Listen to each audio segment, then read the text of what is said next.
Sweetcorn आणि रताळ्यांचं cutlet आज मी पाहिलं, ते ट्रायही केलं. म्हटलं तुमच्यासोबत शेअर करूया. मिक्सरच्या भांड्यात थोडीशी कोथिंबीर, 3-4 कढीपत्ते, 1 इंच आलं आणि 4-5 लसणाच्या पाकळ्या वाटून घेतल्या. मी एक अख्खं मक्याचं कणीस मीठ टाकून थोडंसं उकळून घेतलं आहे. याच्यातले 75% दाण्याची आपण पेस्ट करणार आहोत आणि 25% दाणे तशीच ठेवणार आहोत. साधारण पाव किलो रताळं उकडून आणि किसून घेतलं आहे मी. यात आपण बारीक चिरलेली थोडी कोथिंबीर, पुदिना टाकणार आहोत. एक मीडियम साईजचा कांदासुद्धा आपण याच्यात बारीक चिरून टाकणार आहोत आणि मगाशी जी आपण चटणी बनवून घेतली होती तीसुद्धा याच्यामध्ये आपल्याला टाकायची आहे. हे टाकून झाल्यानंतर ह्याच्यामध्ये जे आपण बॉईल कॉर्नची पेस्ट केलेली होती ती टाकणार आहोत आणि शिल्लक राहिलेले अख्खे दाणेही टाकणार आहोत.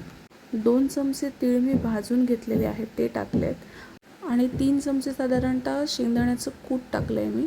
मी इथे 2 क्यूब चीज किसून घेतलं आहे. त्यातलं एकच क्यूब टाकणार आहे, एक बाजूला ठेवते आहे. साखर आणि मीठ आपल्या चवीनुसार घालून घ्यायचं आहे.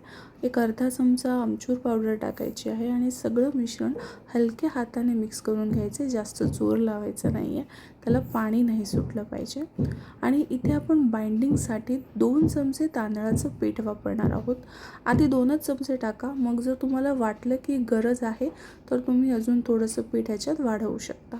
छान मिक्स करून घ्यायचं आहे आणि हाताला तेल लावून ह्याचे छोट्या छोट्या पॅटीस बनवायचे आहेत. जास्त मोठ्या नाही बनवायचे आहेत, त्यामुळे त्या तव्यावर पलटायला जरा इझी होतात. दुसरं आपण एक करू शकतो की या पॅटीसमध्ये आपण मगाशी जसं थोडंसं चीज मी बाजूला ठेवलं होतं, आपण तेही फील करू शकतो. म्हणजे पॅटीस खाताना मुलांना अजून छान मजा येईल, म्हणून मी तेही एक तुम्हाला फील करून दाखवते. आपण त्याही प्रकारे ही पॅटीस बनवू शकतो किंवा अशीच ठेवू शकतो. पॅटीस तयार झाल्यात. आता आपण ह्याला शॅलो फ्राय करणार आहोत.